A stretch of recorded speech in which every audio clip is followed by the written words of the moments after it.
আসসালামু আলাইকুম প্রিয় দর্শক, ওয়াজিয়াস মম কিচেনে আপনাদের সবাইকে স্বাগতম। আজ আমি আপনাদের সাথে শেয়ার করব কুমড়ো পাতা আর মুসুরির ডাল দিয়ে দুর্দান্ত স্বাদের একটি নাস্তার রেসিপি।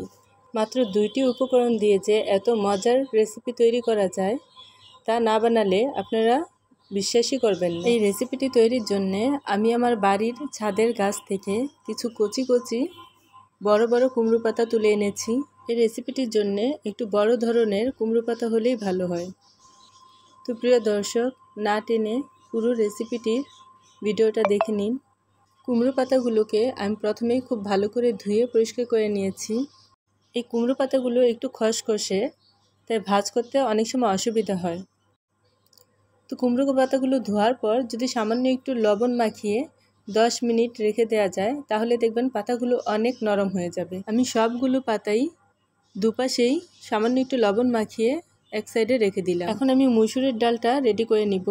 এই ডালগুলো 1 ঘন্টা আগে ভিজিয়ে রেখেছিলাম, তারপর এখন ধুয়ে তা পরিষ্কার করে নিয়েছি। এখন ডালগুলো একটি ব্লেন্ডারের জারে ঢেলে নিচ্ছি। আমি এখানে 1 কাপ ডাল নিয়েছি।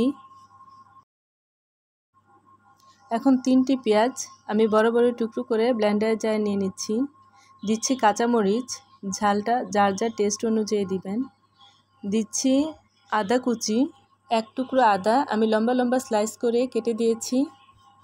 আর দিচ্ছি 4-5 কোয়া রসুন। আর সামান্য একটু পানি দিয়ে এগুলোকে আমি খুব ভালো করে ব্লেন্ড করে নিব।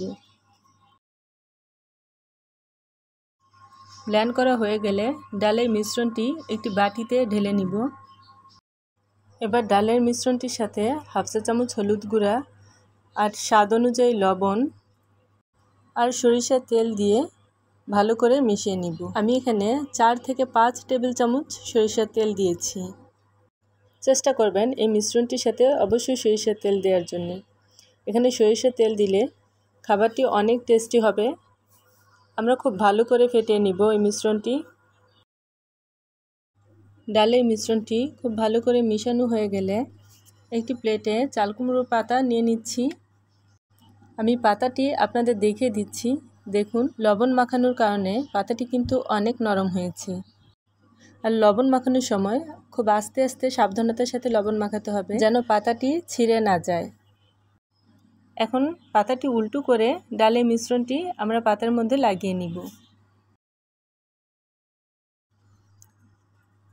ডালের মিশ্রণটি লাগানোর পর আমরা পাতাটা এইভাবে টেনে ভাঁজ করে নিব। তারপরে এই ভাঁজের উপরের অংশ একটুখানি ডালের মিশ্রণটি লাগিয়ে নিব। এভাবে করলে পাতাটা আর কখনোই ছুটে যাবে না। প্রতিটা ভাঁজে ভাঁজে আমরা ডালের মিশ্রণটি এভাবে লাগিয়ে নিব। তাহলে ভাজার সময় দেখবেন পাতা কখনো ছুটে যাবে না।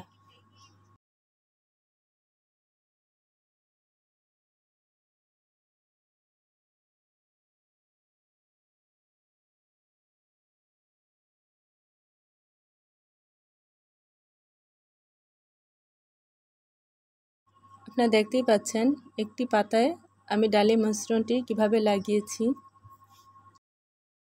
একইভাবে আমি সবকটি পাতার মধ্যে এভাবে ডালের মিশ্রণটি লাগিয়ে নিব। এই রেসিপিটি কিন্তু আমরা ভাতের সাথেও খেতে পারি, আবার নাস্তা হিসেবে শুধুও খেতে পারি। এটা বাচ্চা থেকে বড় সবাই খুবই পছন্দ করবে। আর এই নাস্তাটি তৈরি করতে উপকরণ তো অনেক কম লাগে, তারপর সময়ও লাগে অনেক কম। ঘরে থাকা উপকরণ দিয়েই এই মজাদার নাস্তাটি আমরা যখন তৈরি করে সবাইকে খাওয়াবো, সবাই দেখবেন খুবই খুশি হবে আর সবার খুব পছন্দও হবে। আমার বাচ্চাদের তো এই নাস্তাটি ভীষণ পছন্দ। এই নাস্তাটিতে রসুন পেঁয়াজ দেওয়ার কারণে দেখুন খুব সুন্দর একটা ঘ্রাণ আসে, আর কুমড়ো পাতার একটা সুন্দর ঘ্রাণ তো আছেই। এই নাস্তাটি তৈরি করতে উপকরণ যেমনি কম লাগে তেমনি এটি খুবই স্বাস্থ্যসম্মত। ডাল, কুমড়ো পাতা খুবই স্বাস্থ্যকর খাবার। এবার একটি প্যানে সরিষার তেল দিব। আপনারা চেষ্টা করবেন এই নাস্তাটি সরিষার তেল দিয়ে ভাজার জন্যে। সরিষার তেল দিয়ে ভাজার কারণে নাস্তাটি থেকে অন্যরকম একটা সুঘ্রাণ পাওয়া যাবে। তেল গরম হওয়ার পর এক এক করে আমি কয়েকটি দিয়ে দিব। তারপর ঢাকনা দিয়ে ঢেকে আমি 4 থেকে 5 মিনিট মিডিয়াম টু লো হিটে এগুলো ভেজে নিব। 4-5 মিনিট পর ঢাকনা তুলে আপনারা দেখবেন আমাদের পাতাগুলো কিন্তু সিদ্ধ হয়ে যাবে, ডালগুলো সিদ্ধ হয়ে যাবে। তারপরে একটি স্প্যাচুলা দিয়ে আমরা এগুলো আস্তে আস্তে করে উল্টিয়ে দিব।